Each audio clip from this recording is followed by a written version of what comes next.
Hey everyone, welcome back to Realpolitik. So this is going to be a quick update for June the 7th. Before we start, please like and subscribe and let's get right into it. Okay, so obviously the biggest news during the last couple days is that the Kakhovka Dam was destroyed and the entire area in and around Kherson was flooded. The Russians and Ukrainians blame each other.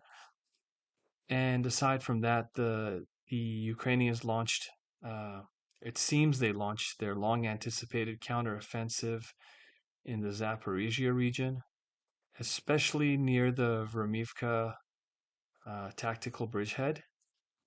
And basically, that counteroffensive has failed. I mean, they were able to take this settlement right here uh, and create a little salient here for a day or so. But the Russians have taken it back, and for brief periods of time, the Ukrainians occupied some settlements here and there along the front. But the Russians have taken everything back. And aside from that, in Bakhmut, there was there were some claims that the Ukrainians had taken this settlement right here of Berkivka, that they had broken through this little choke point right here between the two bodies of water. But now the Russians have confirmed that they've taken this settlement back as well.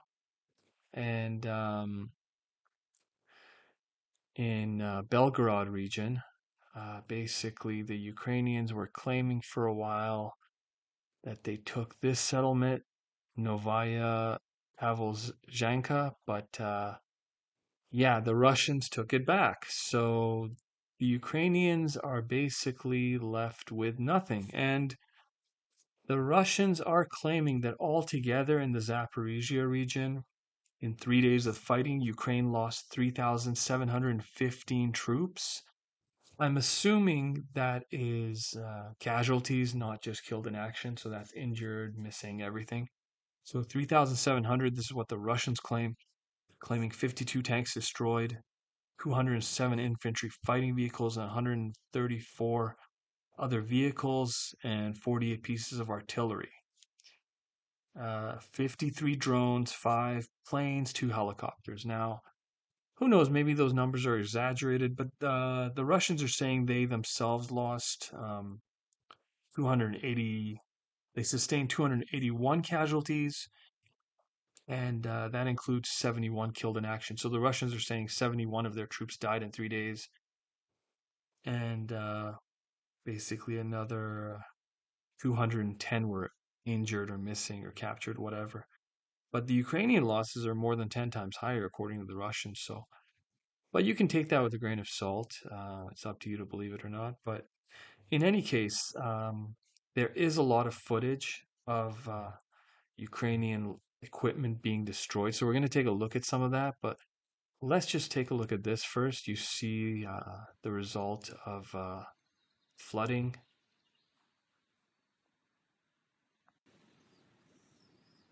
And this is in the Kherson region. You can see it's had a detrimental effect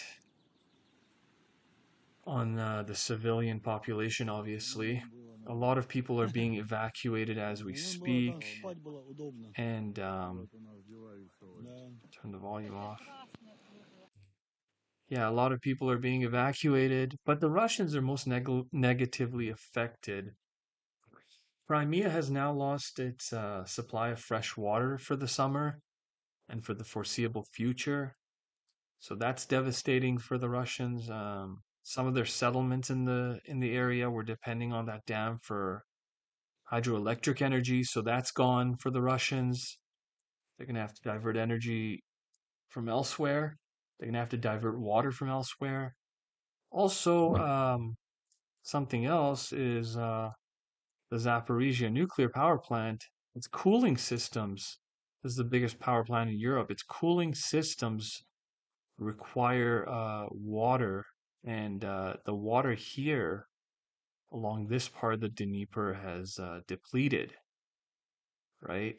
as it goes downstream. So basically, they're going to have to divert water from somewhere else to deal with that problem.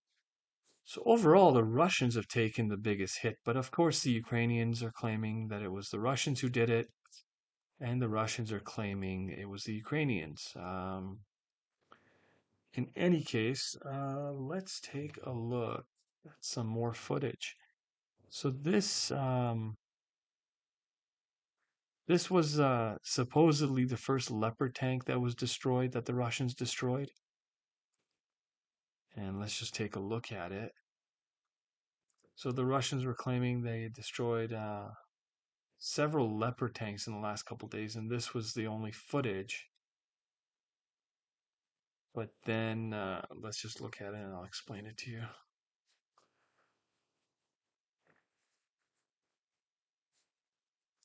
So it's destroyed, but then it turns out that it was actually a tractor. And the Russian pro-Russian bloggers have admitted this. The shape is the same. If you look at it carefully, if you look at the shape closely, um, a tank, the gun would be a lot longer, right?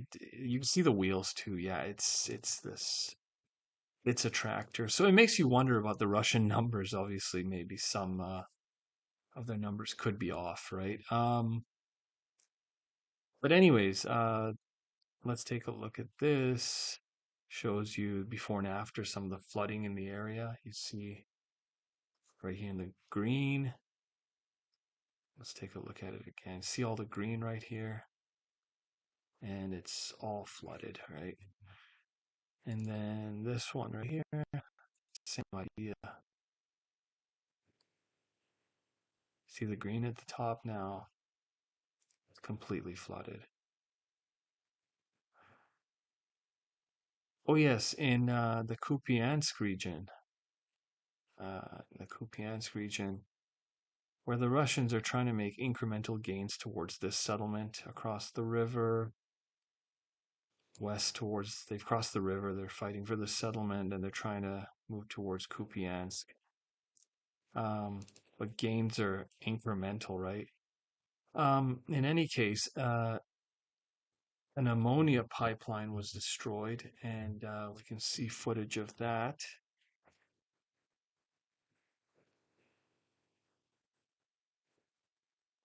So not a good day for environmentalists in Ukraine, right? The dam is an ecological disaster, and then this. And part of the grain deal, as part of the grain deal, Russia was supposed to be able to sell ammonia to Europe through that pipeline, but not anymore. Anyways, there's this right here. So this is a CV-90 armored infantry fighting vehicle, and Slovakia is sending like 30 of these to Ukraine. So this is supposedly a picture of these on the way. But anyways, yeah, the Russians claimed they destroyed Leopards, but all we saw was the AMX-10s, the French wheeled tanks. We saw those, but we didn't see any of we haven't seen the Leopards, although the Russians are claiming they destroyed them. But anyways, we can look at some footage of Zaporizhia, the fighting in Zaporizhia. This one gives you an idea of how devastating the losses were for the Ukrainians. And again, they were able to take some frontline settlements, but they lost them all. So you see on the top right there a bunch of Ukrainian armored vehicles just burning away. And then another one is hit and destroyed. Then the other one turns away.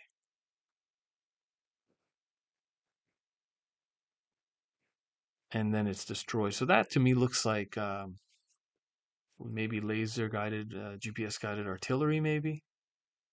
But anyways, yeah, I mean, there's a bunch of these videos. My previous video, if you haven't seen it, I've divided it into chapters. It's a long video, but you can just watch the part about Zaporizhia, the counteroffensive. Yeah, this is a failure. This is a huge failure.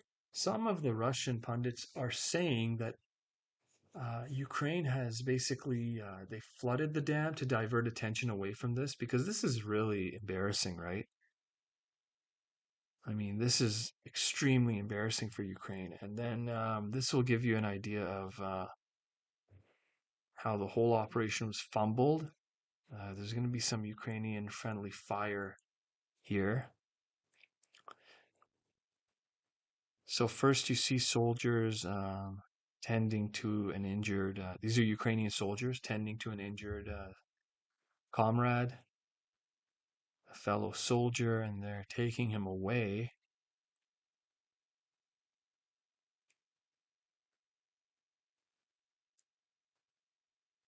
And then unfortunately for these guys, the oh yeah, in the previous video, I think it was like 11